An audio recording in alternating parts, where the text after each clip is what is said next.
Musica, palloncini e fumogeni colorati, così questa mattina i familiari e gli amici hanno detto addio a Alex Marangon, il 25enne morto mentre partecipava a un rito spirituale nell'abbazia di Vidor. Intanto centinaia di persone ieri sera hanno sfilato per Marcon e chiedere che si faccia chiarezza su ciò che è successo. A guidare la fiaccolata i genitori e la sorella uniti in un commosso ricordo ad Alex. Violenza di genere ha incrementato l'attività di prevenzione della Polizia di Stato che nei primi 6 mesi dell'anno ha emesso 85 ammonimenti per violenza domestica, di cui 43 negli ultimi 3 mesi. Ultimo fine settimana della fase sperimentale del contributo d'accesso, presto inizierà il momento di bilancio in prospettiva di una riproposizione l'anno prossimo con tariffe che potrebbero arrivare anche a 10 euro. I dati con cui ci si registra per il contributo non sono protetti e si possono vedere dai computer pubblici. Alla stazione la denuncia dell'hacker etico Ecto. Imprese, calano i prestiti, aumenta il rischio di infiltrazione della criminalità anche in Veneto, l'allarme dell'ufficio studi della CGA di Mestre. Veneto sempre meno attrattivo nel servizio pubblico è la denuncia della CISL regionale che per capirne le ragioni ha tracciato un questionario in forma anonima per trovare soluzioni adeguate. Buonasera, bentrovate, bentrovati, edizione di Venezia dei telegiornali di Antenna 3. Cominciamo con le notizie in primo piano, l'ultimo addio a Alex Marangon, musica, palloncini e fumogeni colorati. Così questa mattina i genitori e gli amici hanno detto addio al ragazzo di 25 anni. Sul feretro sono dipinti un albero, un'ala, una piuma. All'esterno della chiesa dei Santi Patroni d'Europa a Marcon decine di palloncini colorati. È un ragazzo che suona l'handpan, lo strumento musicale tanto amato da Alex Marangon.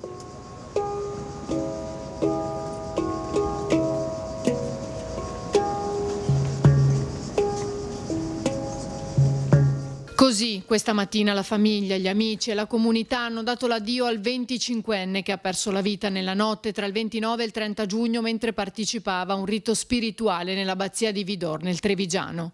Tanti colori, indossati, come aveva chiesto il papà di Alex, anche dai presenti, i colori che lui amava. La cerimonia funebre, officiata da Don Dario Magro, è iniziata con la lettura di alcune lettere da parte di chi era profondamente legato ad Alex, definito da tutti un vulcano di energia, un'anima libera. La mamma Sabrina, accanto alla figlia Giada, ha ricordato con dignità e compostezza i lunghi viaggi del suo Alex. Ci mancherebbe il tuo sorriso, il tuo abbraccio, la tua vita. Che sei profondo, ci mancherebbe semplicemente tu.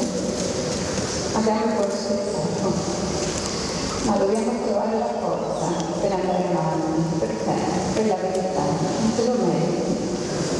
Ciao Alex, il tuo sarà un viaggio dimenticato, sarà il viaggio della vita che non avrà mai più. Ti vogliamo tutti tanto bene. Aspettaci dove sei. Prima o poi dovremo fare molto bene. Ciao Alex.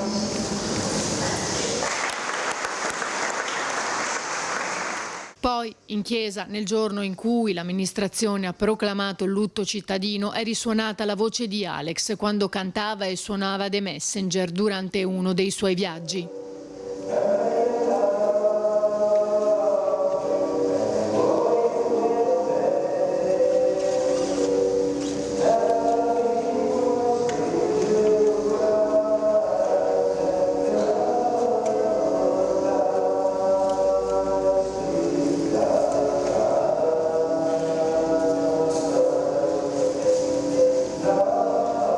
All'uscita del feretro, dopo che Don Magro ha messo nelle mani di Papà Luca una candela a simboleggiare il giorno del battesimo di Alex, gli amici hanno voluto accompagnarlo con alcune delle canzoni che lui amava di più, sparando polvere colorata e fumogeni nel cielo, mentre la sua famiglia si stringeva a lui.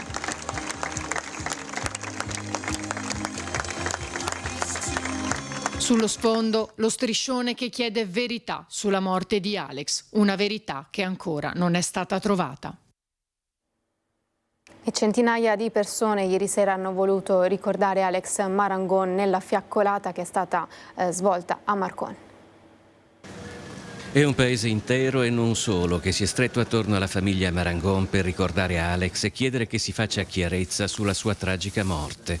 In centinaia hanno sfilato per Marcon, una fiaccolata nata in paese spontaneamente, alla quale all'ultimo momento si sono aggiunti anche i genitori di Alex, Luca e Sabrina, poi raggiunti anche dalla figlia Giada. Volevamo venire, però ho visto tutte queste persone che sono con noi e che vogliono come noi scoprire la verità e ci danno la forza.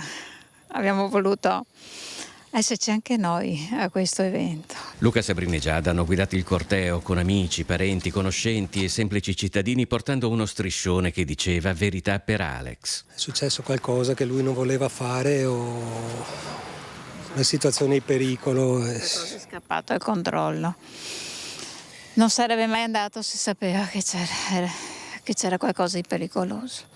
Non lo so. Signore, qua tutti hanno un bel ricordo di Alex. Hanno detto lui avrebbe voluto che ci fosse festa oggi, anche se è una cosa luttuosa, perché Aveva sempre sorriso sui denti, era sempre sorridente, aveva una parola di conforto, faceva star bene tutti. Sto ricevendo messaggi dalla Nuova Zelanda, dalla Sardegna, da Bolzano. Durante la fiaccolata la mamma ascolta dal cellulare un brano musicale cantato e suonato da Alex che ha ricevuto da un'amica del figlio in Nuova Zelanda.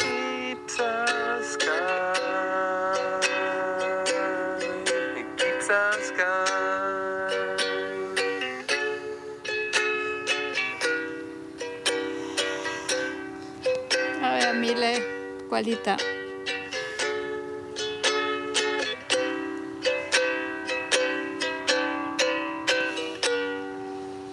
Verità per Alex. I due curanderos colombiani presenti all'abbazia di Vidor si sono intanto fatti vivi attraverso un avvocato spagnolo. Rilanciando la tesi dell'incidente, l'avvocato ha assicurato che non sono state usate droghe, ma solo erbe che inducono il vomito a scopo purificativo, che possono però anche provocare sentimenti forti. Quando Alex si è allontanato, i due curanderos lo hanno seguito, è vero, ma, ha concluso il legale, lo hanno subito perso di vista. Speriamo che la verità esca. Alex era talmente buono che lo merita sapere la verità. Io avevo il terrore di uscire perché avevo paura che tutti venissero verso di noi a farci condoglianze. È pesante proprio. ma si è sollevata, comunque ne valeva la pena forse. Sì, mi dispiaceva non venire perché ho visto veramente tante persone che l'hanno fatto col cuore e veramente non dispiaceva. ci sentiamo soli. Voltiamo pagina, ultimo fine settimana della fase sperimentale del contributo d'accesso. Presto inizierà il momento dei bilanci in prospettiva della sua riproposizione l'anno prossimo.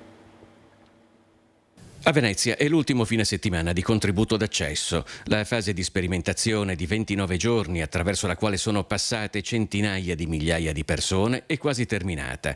E presto inizierà il momento dei bilanci, in prospettiva di una sua riproposizione l'anno prossimo, con tariffe che potrebbero salire anche a 10 euro. Pochi provvedimenti hanno acceso il dibattito e soprattutto fatto notizie anche a livello internazionale come il contributo d'accesso, e anche oggi attivisti di diverse associazioni e comitati della Laguna e dell'Entroterra hanno rinnovato la protesta di fronte alla stazione ferroviaria. Per loro il bilancio del contributo d'accesso è già fatto. Il bilancio ovviamente che non ha assolutamente ridotto l'arrivo dei turisti, anzi sono aumentati di molto, che il Comune ci ha preso un bel po' di soldi in tasca, ma la cosa più grave sono i dati che vengono raccolti anche oggi.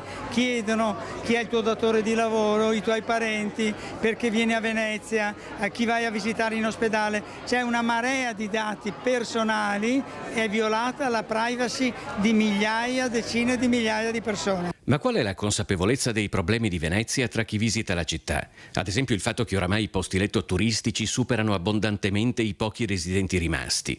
Durante la manifestazione questo signore ha sottoposto un questionario ai turisti. Le persone di fuori regione, in realtà alcune anche della regione stessa, strabuzzano gli occhi davanti a questi dati.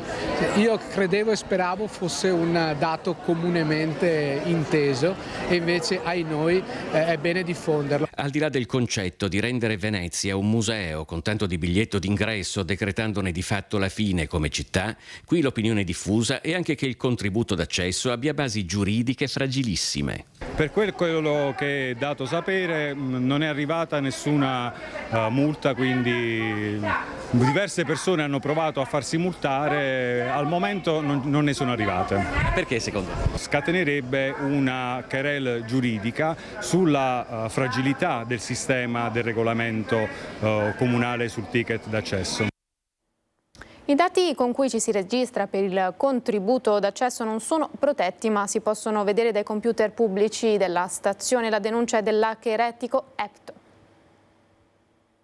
Praticamente abbiamo fatto una scoperta devastante. Sembra che non ci sia protezione dei dati personali sulle macchinette qua a Piazzale Roma del contributo di accesso. Vincenzo Onci, detto Epto, è un esperto informatico, un hacker etico. Racconta di essere stato recentemente contattato da delle signore attraverso il comitato Boulé perché mentre utilizzavano uno dei computer per il contributo d'accesso di fronte alla stazione, casualmente sarebbero comparsi sullo schermo nominativi e dati di altre persone che si erano registrate. Accedendo alla macchinetta, per esempio richiedendo le esenzioni, è possibile ottenere la lista di tutte le altre persone che hanno utilizzato la macchinetta prima senza aver resettato il programma. Non resetta nessuno, quindi praticamente hai tutte le informazioni di tutte le persone che l'hanno fatto prima di te. E se clicchi su una di questi ottieni nome, cognome, indirizzo di casa, numero di telefono, email. Accompagnato dall'avvocato Davide Tutino dei Radicali Resistenti, che nelle scorse settimane ha cercato invano di farsi multare non pagando il ticket, Vincenzo Onci ha ripetuto l'operazione davanti alla stampa. Da hacker etico, poco prima aveva resettato il sistema per non vedere alcun dato nello specifico. Tutto è stato segnalato al garante della privacy e alle forze dell'ordine. Puoi anche accedere a tutta la procedura già compilata e richiedere il tuo QR code di un'altra persona con un altro indirizzo email, ricevendo l'OTP, bypassandolo perché ne crei un altro e soprattutto se fai download puoi accedere all'area download e ottenere tutti i QR code che sono stati scaricati anche delle altre persone. Imprese, calano i prestiti, aumenta il rischio di infiltrazione della criminalità anche in Veneto, l'allarme lanciato dalla CGA di Mestre. La caduta verticale dei prestiti subita negli ultimi 12 anni dalle aziende della nostra regione è anche riconducibile alla scomparsa di molti istituti di credito che per decenni hanno dominato la scena creditizia del nostro territorio, come le casse di risparmio, Veneto Banca, la Popolare di Vicenza e Anton Veneta. Nell'ultimo anno gli impieghi vivi alle imprese venete sono diminuiti del 7,2%, con un picco in provincia di Verona del meno 11%. Continua pertanto la riduzione dei prestiti bancari alle aziende venete, così come in buona parte del paese. Secondo l'ufficio studi della CGA, questo trend rischia di alimentare indirettamente un fenomeno preoccupante che ormai non riguarda solo le regioni del sud, ma anche quelle del nord. La presenza sempre più diffusa nell'economia reale delle organizzazioni criminali. In questi momenti così particolari, infatti, sono gli unici soggetti che dispongono della liquidità necessaria per aiutare chi si trova in difficoltà economico-finanziaria, in particolare nei settori ad alta intensità di contante come ristorazione, intrattenimento o sale giochi, in quelli che richiedono il controllo del territorio, l'edilizia e nei comparti meno innovativi che non richiedono invece competenze specialistiche. Nei territori dove il numero di denunce all'autorità giudiziaria per estorsione, racket, usura, contraffazione, lavoro nero, gestione illecita del ciclo dei rifiuti o scommesse clandestine è molto alta la probabilità che vi sia una presenza radicata e diffusa di una o più organizzazioni criminali di stampo mafioso. Se vogliamo evitare che molte piccole imprese a corto di liquidità finiscano nella rete delle organizzazioni criminali che in questi momenti sono sempre pronte ad aiutare chi si trova in difficoltà, bisogna rifinanziare il fondo di garanzia che durante il periodo del Covid ha contribuito a evitare la chiusura di tantissime realtà economiche, soprattutto di piccola e piccolissima dimensione. Veneto sempre meno attrattivo nel servizio pubblico è la denuncia della CISL regionale che per capirne le ragioni ha lanciato un questionario in forma anonima per trovare soluzioni adeguate. È il questionario che garantisce l'anonimato dei lavoratori del pubblico per raccogliere le opinioni e le esperienze di chi già lavora in Veneto o, seppur vincitore di concorso, non sa se prestare la propria attività lavorativa nella nostra regione. Lo scopo? Fornire appunto in modo totalmente anonimo i disagi che i dipendenti devono affrontare, a cominciare dalla questione economica legata in particolar modo agli alloggi che non si trovano se non a caro prezzo. Il tema di cui stiamo trattando oggi, il tema abitativo sul veneziano, riguarda tutti i comparti che noi rappresentiamo e riguarda anche il mondo della sanità. Sappiamo che il mondo della sanità è attraversato da grandi criticità, una delle quali è quella di trovare i professionisti che possono erogare questi servizi importanti per la cittadinanza. Già attivo il questionario in oggetto per capire in sintesi le ragioni per le quali il Veneto risulta sempre meno attrattivo nonostante lo sblocco dei concorsi nella funzione pubblica. Questionario che sarà attivo almeno per un altro mese, sino alla pausa estiva. Le persone fanno i concorsi nel pubblico impiego e poi non prendono servizio. Abbiamo deciso insieme alla CIS di Venezia, al SICET, di andare a indagare i reali motivi di questo che poi diventa un rischio enorme per la nostra comunità. Senza servizi pubblici non c'è coesione sociale. La diffusione di episodi di violenza e femminicidi hanno imposto un rafforzamento non solo dell'attività di contrasto e prevenzione del fenomeno, ma anche di sensibilizzazione ai cittadini. La Polizia di Stato di Venezia ha incrementato infatti il numero di misure, arrivando a emettere nei primi 6 mesi dell'anno 85 ammonimenti per violenza domestica, di cui 43 solo negli ultimi 3 mesi e 30 ammonimenti per atti persecutori commessi ai danni di donne con cui lo stalker non aveva avuto necessariamente rapporti sentimentali pregressi. Noi cambiamo argomento: avvicinare i giovani ad un artigianato che richiede sempre più spesso conoscenze tecnologiche e rafforzare il rapporto tra università e mondo del lavoro. Al Polo Economico di San Giobbe, EVAB e Ca' Foscari hanno sottoscritto infatti un accordo per promuovere delle borse di studio. Promuovere gli studi sulla previdenza e il benessere di chi è impegnato nel settore artigiano e rafforzare la collaborazione tra l'università e il mondo del lavoro. Si inquadra così la convenzione tra il Dipartimento di Management dell'Università di Ca' Foscari e l'Ente Bilaterale Artigianato Veneto, che raccoglie al suo interno sia le associazioni che i sindacati di categoria. I giovani e le giovani devono conoscere l'artigianato, che non è quello del malterlo e scarpello, ma è ormai quello della digitalizzazione e dell'innovazione. È un lavoro che dà possibilità di sviluppo da una parte, ma d'altra parte è un lavoro che come priorità mette l'aspetto umano, per cui ognuno all'interno del nostro mondo ha la possibilità di crescere. Al campus economico di San Giobbe, EBAV e Ca' Foscari hanno sottoscritto una convenzione triennale per l'erogazione di 3 premi di laurea del valore di 1.500 euro ciascuno. Abbiamo individuato nel premio per delle tesi di laurea uno strumento utile per valorizzare ancora di più le conoscenze sulla previdenza integrativa e sulla bilateralità per i nostri studenti che frequentano i corsi di diritto del lavoro, di sicurezza e previdenza sociale. E vogliamo pensare, grazie anche al lavoro degli studenti che svolgeranno le tesi di laurea finanziate da EBAV, pensare proprio al futuro della bilateralità e della bilateralità per l'artigianato. E si chiude così l'edizione di Venezia per questa sera. A tutti l'augurio di un buon fine settimana e di una buona serata. Arrivederci.